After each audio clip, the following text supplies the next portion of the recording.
Hello and welcome. I'm Austin Kovalarczyk, arranger and composer, bringing you episode 11 of my book review series. Today is going to be a bit of a treat, in my opinion. If you've seen episode 8 of this series, you may be familiar with the book I reviewed, Folk Songs Out of Wisconsin.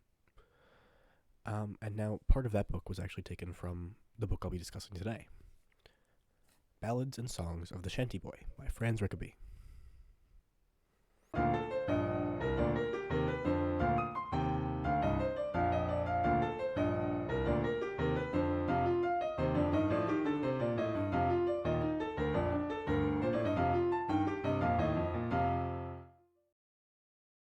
Now, I discussed this briefly in episode 8 when I talked about Franz Rickaby, but I'll repeat it again here. Franz Rickaby was born in Rogers, Arkansas in 1889. He was an individual of varied talents, a playwright, a poet, and a songwriter who taught at the University of North Dakota. Much of his collection work took place during a 1919 trip from Michigan to North Dakota, wherein he spent a lot of time traveling across the northern United States, collecting logging songs and similar ballads, which led to the publication of today's book. Now, the book is split into 3 main sections, really. There's the introduction, songs, and then the notes. In his introduction, Rickaby really talks about and paints a picture of why he went out and collected these songs. He really displays this admiration he seems to have for the American logger. And he touches on his fascinations with them and his respect for them. And you can see that he's such a talented writer. Reading the introduction of this, I felt the urge to go look at a bunch of trees for some reason. I don't know. Just the way he described everything was so fascinating. And he also touches on the people he met during his travels and the stories they shared with him and the stories he learned and experienced while out traveling. And it was enjoyable. Now, Rickaby includes 51 different songs in the book, each collected across the northern United States on his travels from a variety of different people, and each of whom he credits at the top of the song, below the title but above the music. Or if there's no music, he won't, it'll just be the words. For example, that's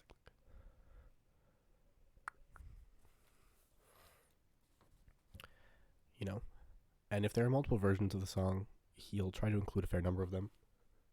I think he had 6 versions of one song in here, which was interesting. There were just some slight changes, and he talks more about it in his notes section, which I'll go over in a second. But I did recently read a blog post by a man named Brian Miller out of Minnesota, who discusses his take on one of the transcriptions that Rickaby did in 1923 in comparison to one he did in 2012 for a song called The Falling of the Pine.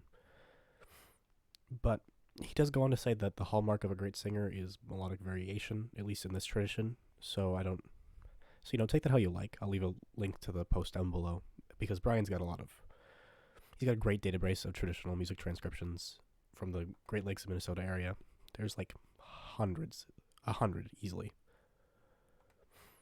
But yeah, I'll leave a link to that in the description, because it's just a great website, a great resource. Now, the highlight of the book for me is the notes section. Here, Rickaby talks about everything he learned about the songs in this book, going one by one and diving into them. Some get a bit more attention than others, but for some of these songs, he did collect them directly from the people who wrote and sang them, whereas he'll collect some from, a 3rd or 4th generation of people who sang them. Some seem to have come from Europe with colonists. Some were written in Wisconsin and found their way out to the South American Southwest, where the cowboys would sing versions of it. It's all fascinating, and I was really happy to read this section, because it really had everything I look for in a book like this, which is, a description of the people who sang this music and why they sang it and where they sang it. That feels like some of the most important information to me, and I'm glad Rickaby included it. So, as to availability, you can find this book on the internet. I did. It's out there. Price varies wildly. There's a copy out there for $100 right now. Not sure who's going to pay that. I how much did this cost? Like 20 something on Amazon. It was like the last copy they had in stock. But this book is in the public domain now, as it was published in 1926. So you can read the whole thing for free on the internet. If you Google it, it's one of the first things that shows up right on the sidebar is book preview, and it says this whole book is available on Google Books. Which kind of leads into my opinion. I love this book. It's right up my alley. It's old. It's about folk music.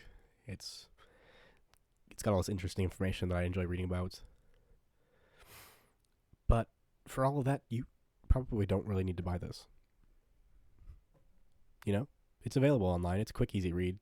200 pages. Most of that's just music. I got a hard copy because that's my preference. I like holding books. I like feeling books. I can't really read things online very well. Ironic in some ways. And the book's going to play a bit of a role in some upcoming research I'll be doing on folk music in the Great Lakes area. So, it's nice to have it on hand. So, for me, it's kind of a worthwhile investment. But for the average person, if you're that interested, you can Google it and read the whole book. If you're like me, maybe you'll enjoy a hard copy, but, that's a decision you have to make. So, it's up in the air. Maybe you want to get it, maybe you don't. I did, and I think it was worth my time and money. So yeah, if you've got a copy, or you're planning to buy one for some reason, or you're planning on reading it on Google Books, I'd love to hear your opinion in the comments section. And if you like the review, feel free to like the video. If you'd like to see more like it, feel free to subscribe and visit the channel for ones I've released in the past. They're all going to be kind of in this vein for a little while.